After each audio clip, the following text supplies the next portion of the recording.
Good morning, children. Today we are going to continue the same chapter, that is ratio and proportion, as we were doing in our previous class. Just to brief a little, last class we have already covered this portion, like comparison of two quantities by difference and division. We can compare two or more quantities either by difference method or by division method. So when we do it by division, that is what is known as ratio. Okay, so this was discussed. Then we now know the concept of ratio. That is already in our mind. The next part that we have discussed is the difference between fraction and ratio. This is very important because often children get confused that both fraction and ratio looks the same, but there is a very hairline difference between the two, and that is very important to understand for you. So these were the three topics we have covered in our previous class. Today let us get into some problem. In your book, page number 160, this is problem number 3, part 4, right? So today let us discuss this first. If you are being asked to find the ratio of 60 pies to 4 rupees, 60 pies, paisa to rupees 4, right? So children, as you already know, that ratio means comparing two quantities. Here the two quantities is 60 paisa and rupees 4. But this can be done only when we bring this both to the same unit. One is in paisa and one is in rupees. So either we have to convert paisa into rupees or we have to convert rupees into paisa. So it is always better you convert the larger unit into smaller, because that will avoid the complications of decimal, right? So let us find out how to do this. So first we convert rupees 4. We all know 1 rupee 1 is equal to 100 paisa. We all know this. So definitely rupees 4, by unitary method we know rupees 4 is equal to 4 into 100. That is 400 this is 400 paisa. So now it will be easier for us to find the ratio between the two. So the required ratio, if we denote it as R, is equal to 60 paisa by 400 paisa. So as we know, the units get cancelled out. So what we are left with is, you strike off the zeros. Now if we divide this, reduce this further, then if you divide this by 3, then we get 3 by 3 2s is 6. If you divide this by, so divide this by 2, we get 2 3s is 6, and this is 20. So the required ratio is 3:20, right? So this is how we can find out the ratio of two quantities, given quantities.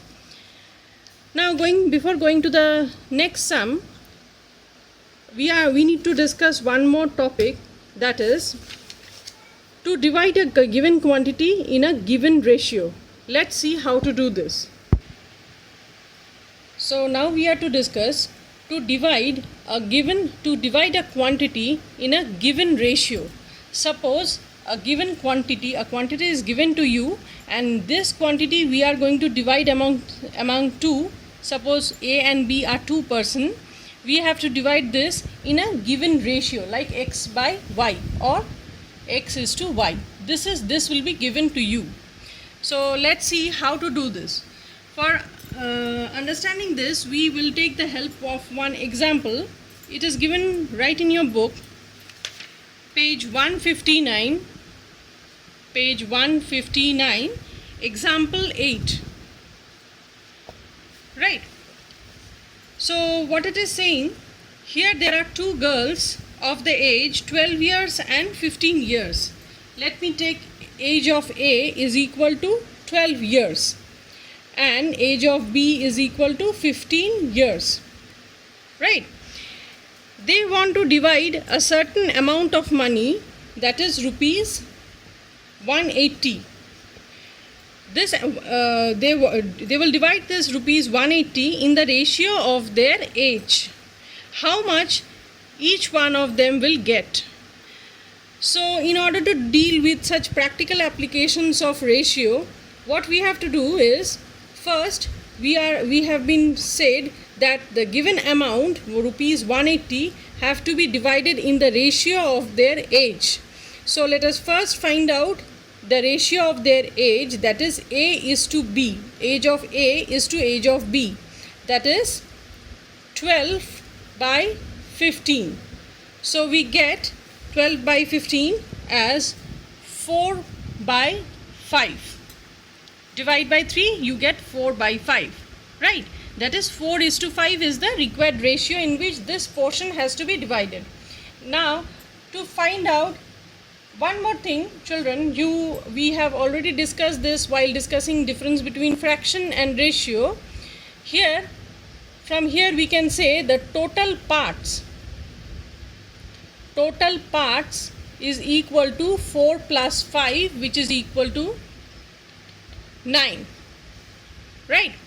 So now to find out the portion of A, the portion that A will get is, the total part is 9. The portion ratio of A to B is 4 is to 5. So 4 by 9, the total part, into 180.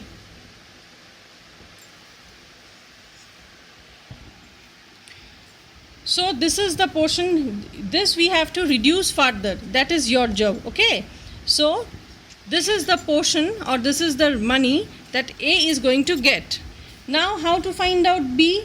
It's very simple. Here we see the part of B is 5, 4 part to 5 part, or 4 is to 5. So 5 by total parts, that is 9, into 180. So this is the portion that B is going to get. Children, there is one easy method, another way of finding out. Once you get the portion of A and you know the total money, then for finding out the portion of B, you can simply subtract the portion that A is going to get from the total money. That will be equivalent to the portion that will be obtained by B. So we can do it by both ways. We will discuss one example that will be much more clear to you. Let us come to the example of your book, page number 161. Let me rub this, just wait. So children, now you will understand the actual practical applicability of ratio in our daily life. You go to page number 161 of exercise 8.1. We take the example 13. What it says, two people invested rupees 15,000 and 25,000. So again we take as A is equal to, A invested rupees 15,000, right? And B is the second person who invested rupees 25,000. Now what it says, both of them invested these amounts respectively to start a business.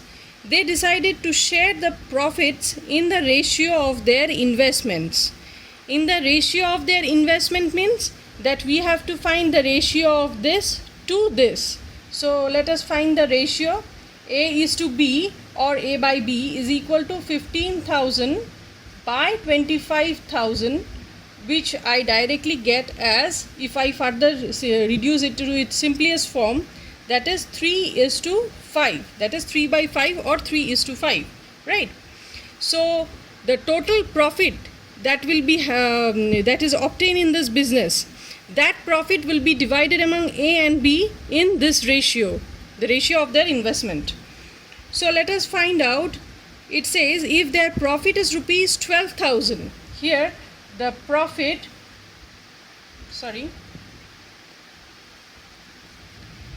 is equal to rupees 12,000. Then what will be each one of their share? Then let us find out.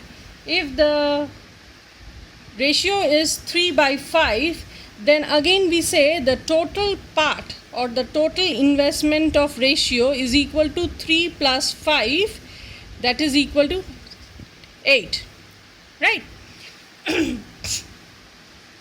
Then the profit that A is going to get is very simple. Again, take 3 by 8 into the total profit, that is 12,000. This, if you further reduce, you will get one amount, like it will be rupees 4,500. Then again B, what is the profit of B, or what is the profit portion of B? This again you can find out either by following this method, like 12,000 minus profit of A. Definitely there is no other participant, so we have divided the profit into two parts. So this amounts to rupees 7,500. Children, if you see, if you cross check, if you do it in this way, like 5/8 into 12,000, you will see the amount is coming to this one. So you can do both ways. This is the practical applicability of ratio in our everyday life. So the portion exercise 8.1, we have discussed some of the problems. What is your job is to you start doing exercise 8.1. The problems are pretty simple, and first you go through the chapter and then you start doing this exercise in your school copy. Okay, so today it is all up to this. We will again start proportion in our next session. Thank you.